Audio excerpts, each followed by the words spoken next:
pagpapahayag na tayo ay naniniwala na ang ating Panginoon ay buhay.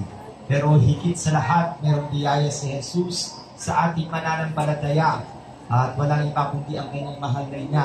Kaya nabanggit po sa unang pananalita ng ating ginagawa ngayon, ang pinaka magandang daan patungo kay Jesus ay walang iba kundi ang ating inang si Maria.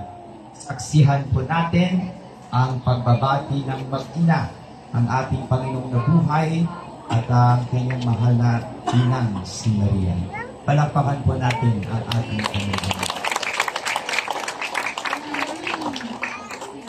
Ang pag-alis ng belo ng mahal na Belen na sa isang ng pagkatapos ng kanyang pag-unasan. Ito rin ang tanda na natatapos na rin sa ating sambayanan ang panahon ng kasalanan na nagdudulot ng kamatayan. Ngayon ang bagong araw, ang araw ng tagumpay, ang araw ng kalayaan ng sambayanan. Ave Maria, Gracia Plena, ang bati ko sa iyo, nang magkatawang tao, ang Diyos na Verbo, dalampalita, di Gabriel nakatoto, sa pagdarasal mo, itinuon ito, bilang magsalubong sa pagkamapalad mo.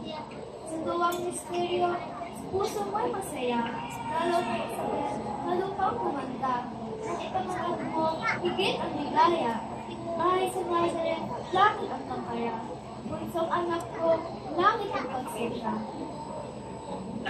Sa misteryong hirap sa tao'y pagsakot, pasan ni Jesus ang krus ng pag-ayo, pupunang buhay sa kalbaryo na natin, nasulit lamang ang pagdaan ng buong Diyos, puso may nabuhay na tutos na tutos. Nang siya'y maging, ikaw ay maulukla, salong nabigato na walang kapala, krus, sibat, takot, at init na korona, sandang na iyon, sa iyo'y pamana.